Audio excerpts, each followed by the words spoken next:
కదా, ఆయనకి ఎమ్మెల్యే ఇస్తా అని చెప్పి ఇవ్వలేదు. ఆ టైంలో ఆయన త్యాగం చేశారు. మరి ఇప్పుడు ఎమ్మెల్సీ టైం వచ్చినప్పుడు ఆయన పక్కన పెట్టేశారు. అంటే నెక్స్ట్ టైం అసలు ఎలాంటి ప్లాన్ వేస్తారు? ఆయన వ్యూహం ఏంటి?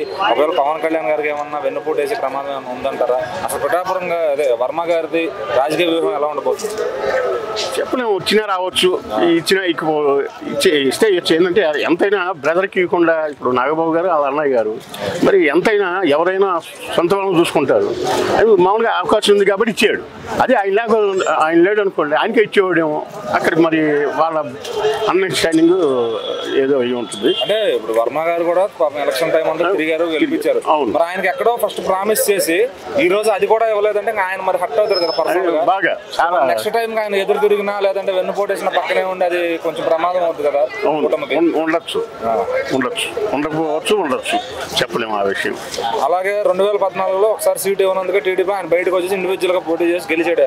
మళ్ళీ ఈసారి అట్లా జరిగితే మళ్ళీ ఓట్లు చెల్లే ప్రమాదం ఉంది కదా. మరి అది ఆ ప్లాన్ వర్కౌట్ అవుతుందా వర్మ గారు అట్లా చేస్తే? చెప్పలేము. అది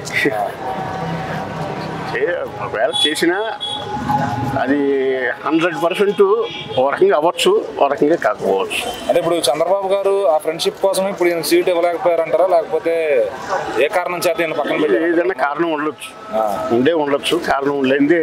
ఆయన కూడా చంద్రబాబు గారికి సపోర్ట్ చేస్తానే అంటున్నారు. మరి అలా మాట్లాడుతూనే నెక్స్ట్ టర్మ్ కి ఏమన్నా దెబ్బేసే ఛాన్స్ ఉందంటారా? అది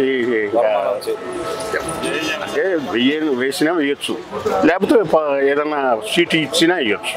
అది ఇంకా టైం వస్తే కానీ, ఎందుకంటే వాళ్ళిద్దరి మధ్యలో అండర్స్టాండింగ్ ఏముందో ఎవరికి తెలియదు.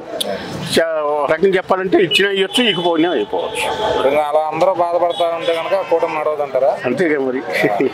అంతేగా. మరి నెక్స్ట్ టర్మ్ కూడా మళ్ళీ పవన్ కళ్యాణ్ గారు పిఠాపురంలో చేయాలనుకుంటారా? ఆయన ప్లేస్ మారిస్తే బాగుంటుంది. మరి అక్కడ ఎక్కువగా అక్కడే బాగా మెజారిటీ వస్తుంది. అక్కడే జనాలు కూడా బాగా అభిమానులు ఉన్నారు. వచ్చినా రావచ్చు.